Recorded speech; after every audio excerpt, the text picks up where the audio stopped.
அஸ்ஸலாமு அலைக்கும் வரஹமத்துல்லாஹி வபரகாத்துஹு. கண்ணியத்திற்குரிய எல்லாம் வல்ல அல்லாஹு ஜல்லஷானஹு தாலாவின் நல்லடியார்களே, அதாவது திருமறை குர்ஆனினுடைய 2வது அத்தியாயம் சூரா அல் பக்கரா. அந்த அத்தியாயத்தினுடைய ஒரு வசனத்தில் அல்லாஹு ரப்புல் ஆலமீன் இறை விசுவாசிகளுக்கு, அல்லாஹுவையும் மறுமை நாளையும் ஏற்றுக்கொண்ட மூமின்களுக்கு ஒரு செய்தியை சொல்லி தருகிறான். அது என்ன செய்தி என்பதை நாம் தெரிந்து கொள்வதற்கு முன்னாடி ஆரம்பத்தில் நாம் தெரிந்து கொள்ள வேண்டிய முக்கியமான செய்தி என்ன அப்படின்னு கேட்டோம்னா, அதாவது முஸ்லீம்களின் மீது ஒரு நாளைக்கு 5 நேர தொழுகை கட்டாய கடமையாக ஆக்கப்பட்டிருக்கிறது. மட்டுமல்லாமல் கடமையாக்கப்பட்ட அந்த தொழுகைக்கு முன்னாடி சுன்னத்தான தொழுகைகள், அந்த தொழுகைக்கு பின்னாடி சுன்னத்தான தொழுகைகள், அதே மாதிரி வீட்டில் நாம் ஓய்வு நேரத்தில் இருக்கும் பொழுது நஃபீலான தொழுகைகள், இப்படி தொழுகிறோம் தானே. இந்த தொழுகையில் அல்லாஹு அக்பர் என்று நாம் தக்பீரை கட்டியதற்கு பிறகு அஸ்ஸலாமு அலைக்கும் வரஹமத்துல்லா என்று சலாம் கொடுத்து தொழுகையை முடிக்கிறோம் பாருங்க. அது வரைக்கும் இந்த தொழுகையில் நாம் என்னமா செய்கிறோம்? அல்லாஹுவோடு முனாஜாத்து பண்ணி கொண்டிருக்கிறோம், அல்லாஹுவோடு பேசி கொண்டிருக்கிறோம். அப்போ தொழுகையை பொறுத்த வரைக்கும் அல்லாஹுடைய அடியார்களுக்கும் அல்லாஹிற்கும் மத்தியில் உரையாடல் நடந்து கொண்டிருக்கிறது. சரிங்களா? அதே மாதிரி திருமறை குர்ஆனை அல்லாஹுடைய வீட்டில் உட்காந்து படிக்கிறோம், அல்லது நம்ம வீட்டில் உட்காந்து படிக்கிறோம். அப்படி படிக்கும் பொழுது அல்லாஹு நம்மோடு உரையாடி கொண்டிருக்கிறான். திருமறை குர்ஆனை நாம் படிக்கிறோம் பாருங்க. அப்படி படிக்கும் பொழுது அல்லாஹ் என்ன செய்கிறான்? நம்மளோடு உரையாடி கொண்டிருக்கிறான். தொழுகிறோம் பாருங்க, அந்த தொழுகையில் நாமும் அல்லாஹோடு என்ன செய்கிறோம்? உரையாடி கொண்டிருக்கிறோம். சரிங்களா?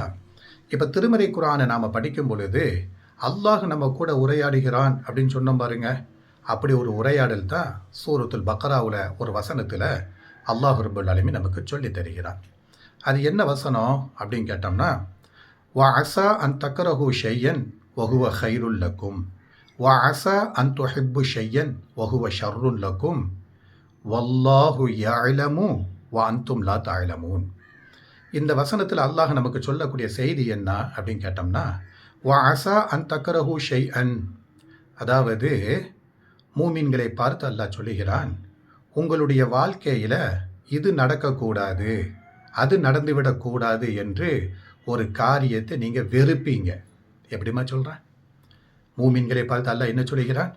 எப்பா, உங்கள் வாழ்க்கையில் இந்த இழப்பு நடந்துவிடக்கூடாது, இந்த கஷ்ட நஷ்டம் வந்துவிடக்கூடாது அப்படின்னு சொல்லி போட்டு நீங்கள் நினைப்பீங்க.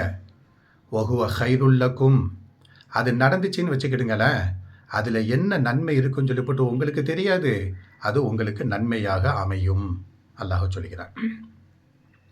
அதே மாதிரி வஅஸா அன் துஹிப்பு ஷையன் வஹுவ ஷர்ருல் லக்கும், நீங்கள் நினைப்பீங்க, மூமின்களை பார்த்து அல்லாஹ் சொல்கிறான், நீங்கள் நினைப்பீங்க வஅஸா அன் துஹிப்பு ஷையன், நமக்கு இது நடந்தால் நல்லா இருக்குமே, நமக்கு இது நடந்தோம்னா சந்தோஷமாட்டு இருக்குமே, இது நமக்கு வந்தோம்னா மன திருப்தியாட்டு இருக்குமே அப்படின்னு சொல்லி போட்டு ஒரு விஷயத்தை நீங்கள் பிரியப்படுவீங்க. வஹுவ ஷர்ருல் லக்கும், அது உங்களுக்கு கெடுதியாக மாறிவிடும். அப்போ அல்லாஹ் சொல்லக்கூடிய செய்தி என்னதுமா? உங்கள் வாழ்க்கையில் ஒன்று நடக்கக்கூடாதுன்னு சொல்லி போட்டு வெறுப்பீங்க, அதில் என்ன நன்மை இருக்குன்னு சொல்லி போட்டு உங்களுக்கு தெரியாது. சில நேரங்களில் அது உங்களுக்கு நன்மையாக அமையும். உங்கள் வாழ்க்கையில் இது நடந்தால் நல்லா இருக்குமே அப்படின்னு சொல்லி போட்டு சந்தோஷமாட்டு பிரியப்படுவீங்க. ஆனால் அதுக்குள்ளால கூட ஷர்ரு என்னங்கிறது, தீமை என்னங்கிறது உங்களுக்கு தெரியாது, அதில் தீமை இருக்கக்கூடும் அப்படின்னு சொல்லிட்டு வல்லாஹு யஅலமு வ அன்தும் லா தஅலமூன, உங்கள் வாழ்க்கையில் என்ன நடந்தாலும் சரி, அதில் இருக்கக்கூடிய நன்மைகள், அதில் இருக்கக்கூடிய தீமைகளை வல்லாஹு யஅலமு, அல்லாஹு தெரிந்து கொண்டு இருக்கிறான். வ அன்தும் லா தஅலமூன, உங்களுக்கு அதை பற்றி ஒன்றுமே தெரியாது என்பதாக சூரத்துல் பக்கராவினுடைய இந்த வசனத்தில் அல்லாஹ் ரப்புல் ஆலமீன் சொல்லி காட்டுகிறான்மா. நம்மளை படைத்த ரப்பு இருக்கிறான் பாருங்க, நம்முடைய ரப்புல் ஆலமீன் இருக்கிறான் பாருங்க, நியாய தீர்ப்பு நாளின் அதிபதியாக இருக்கக்கூடிய அல்லாஹு இருக்கிறான் பாருங்க. இறை விசுவாசிகளின் மீது கோபமாட்டி இருப்பானா? இறை விசுவாசிகளை அல்லாஹ் வெறுக்குவானா? வெறுக்கவே மாட்டான். அல்லாஹு மூமின்களின் மீது கிருபை உடையவனாக இருப்பான். அல்லாஹ் இறை விசுவாசிகளின் மீது அளவற்ற அருளோடு நிகரற்ற அன்போடு நடந்து கொள்வான். நம்ம பெற்றோர்கள் இருக்கிறாங்க இல்லையம்மா, நம்மளை பெற்றெடுத்த பெற்றோர்கள், வாப்பா பிள்ளைங்களுக்கு அநியாயம் செய்யணும், பிள்ளைங்களுக்கு அக்கிரமம் செய்யணும் வாப்பா நினைப்பாங்களா? நினைக்க மாட்டாங்க. அதே மாதிரி 10 மாதம் சுமந்த பெற்ற தாய் இருக்கிறாங்களே, அவங்க பிள்ளைங்களுக்கு அநியாயம் செய்யணும், அக்கிரமம் செய்யணும், அட்டுழியம் செய்யணும் போட்டு நினைப்பாங்களா?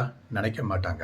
அட நம்மளை பெற்றெடுத்த பெற்றோர்களே நமக்கு அக்கிரமம் செய்வதை நினைக்க மாட்டாங்க அப்படிங்கும் பொழுது, நம்மளை படைத்த ரப்பு நமக்கு அக்கிரமம் செய்வானா? நமக்கு அநியாயம் செய்வானா? நமக்கு அநீதம் இழைப்பானா? இழைக்கவே மாட்டாமா. அல்லாஹு தன்னுடைய அடியார்களின் மீது கிருபையோடு நடந்து கொள்வான், கிருபையோடு நடந்து கொள்வான். அதாவது அல்லாஹ்வினுடைய அரிசி இருக்குது இல்லையாம்மா, அந்த அரிசியில் ஒரு புத்தகம் இருக்குது.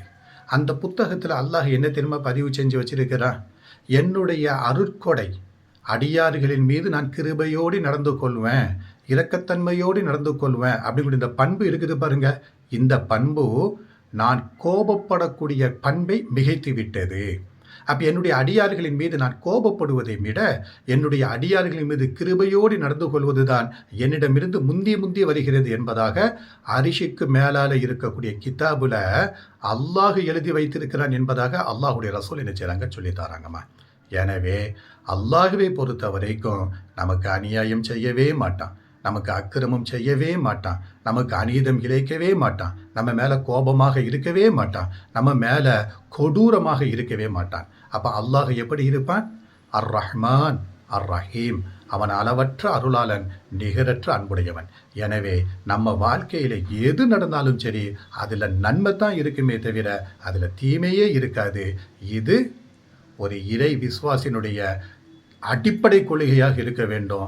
அல்லாஹுவை பற்றிய முழுமையான நம்பிக்கையாக இந்த நம்பிக்கை இருக்க வேண்டும். சரிங்களா? அல்லாஹு எல்லோருக்கும் போதுமானவனாக இருக்கிறான்.